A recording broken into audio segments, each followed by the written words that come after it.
अभी की सबसे बड़ी ब्रेकिंग न्यूज यही है कि हम सभी के लिए फ्री सेट डीटीएच का जो सैटेलाइट है वो बदलने जा रहा है। अब इसका नुकसान डीडी फ्री डिश के उपभोक्ताओं को क्या उठाना पड़ेगा, उसके बारे में ही इस वीडियो में हम बात करेंगे। और आखिर इतना बड़ा डिसीजन फ्री सेट की ओर से क्यों लिया जा रहा है, उसके बारे में भी बात होगी। बताना चाहूंगा कि फ्री सेट एक ऐसा डीटीएच प्लेटफॉर्म है जो कि श्रीलंका में चलता है, लेकिन उसकी जो सिग्नल की कवरेज है ना, वो इंडिया में भी आपको मिल जाती है। लेकिन अगर हम बात करते हैं कि इसके बेनिफिट्स क्या हैं, तो उसके बेनिफिट्स यही है कि ये जो है आपके बिल्कुल एग्जैक्टली 95 डिग्री ईस्ट पर अवेलेबल है।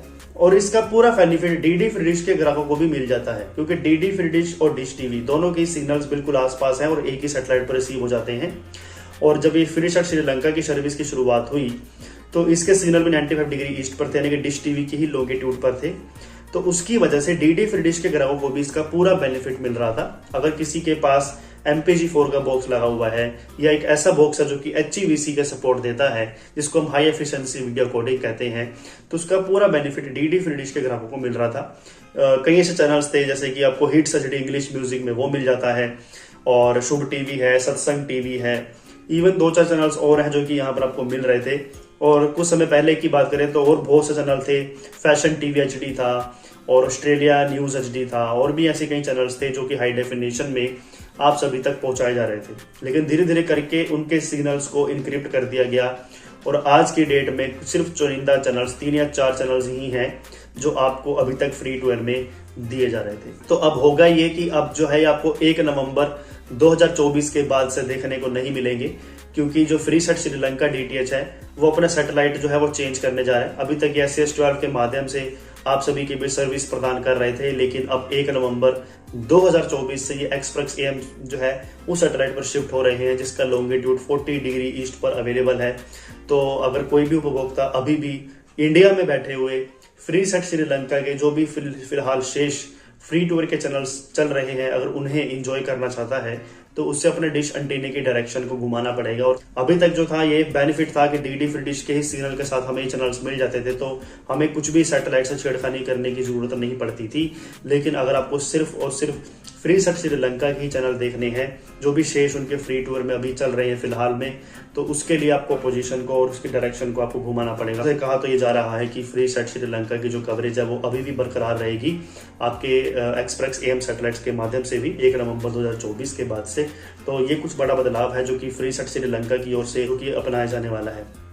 अब कुछ लोगों के सवाल हो सकते हैं कि आखिर इतना बड़ा डिसीजन क्यों लिया जा रहा है, आखिर इसकी क्या जरूरत आ पड़ी कि उनको SES-12 सैटेलाइट को छोड़ना पड़ रहा है और वो दूसरे सैटेलाइट की ओर शिफ्ट हो रही हैं।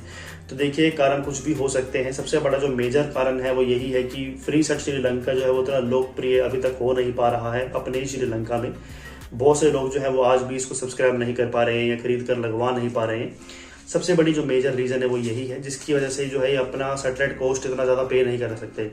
SES-12 की जो कॉस्ट है वो उनको काफ़ी ज़्यादा देनी पड़ रही थी, अगर हम कंपैरिजन करेंगे एक्सप्रेस AM से, क्योंकि एक्सप्रेस AM में कुछ खास वैसे भी अवेलेबल नहीं है, तो उन्होंने सस्ते में ही जो है इनको सैटेलाइट प्रदान कर दिया होगा, एक ट्रांसपोंडर जो है इनको एक्वायर करके दे दिया होगा। लेकिन अगर हम बात करते हैं SES की, तो SES की जो डिमांड है वो काफ़ी ज़्यादा रहती है। इवन डिश टीवी जो है वो भी सेम ही लॉन्गिट्यूड पर काम करता है, तो हो सकता है कि डिश टीवी की ओर से अभी जो फ्रीक्वेंसी फ्री सेट की ओर से छोड़ी जा रही है वो डिश टीवी को अलॉट कर दी जाए। डिश टीवी उस फ्रीक्वेंसी को खरीद के आप सभी के लिए आने वाले समय में नए चैनल्स को लॉन्च करें। तो सबसे बड़ा जो रीजन है वो यही है कि या तो फ्री सेट श्रीलंका जो है सर्विस इतना महंगे सैटेलाइट की जो है फीस अफोर्ड नहीं कर पा रहे थे लाइसेंस की, जिसकी वजह से उन्होंने सैटेलाइट को बदलने की जो है अपने जरूरियात को समझा, या फिर डिश टीवी की ओर से कोई दबाव होगा। डिश टीवी की ओर से कुछ अच्छे खासे ऑफर आ रहे होंगे SES-12 में फ्रीक्वेंसी अलॉटमेंट के लिए, जिसकी वजह से जो है इन्होंने अपना जो है यहाँ से बाइकआउट कर लिया। कुछ लोगों का कहना ये भी था कि शायद डीडी फ्री डिश के दबाव की वजह से भी ऐसा हो रहा है, क्योंकि डीडी फ्री डिश के ही साथ में ये जो चैनल्स है वो फ्री टूर में आ रहे थे, जिसकी वजह से कहीं ना कहीं डीडी फ्री डिश के ऑडियंस को इलीगली वे में इन चैनल्स को देखने का सुनहरा मौका मिल रहा था, जिसको डीडी फ्री डिश सच चाहता नहीं है कि लोगों को मौका मिले, देख सके वो। और यही सबसे बड़ी वजह हो सकती है कि श्रीलंकन डीटीएच की जो सर्विसेज के जो सिग्नल्स हैं, उसको सैटेलाइट है उसको बदला जा रहा है। आपको क्या लगता है, आपको इसका जो है कितना नुकसान होगा, कितना बेनिफिट होगा? अपनी राय कमेंट बॉक्स में आप जरूर दे सकते हैं। नमस्कार।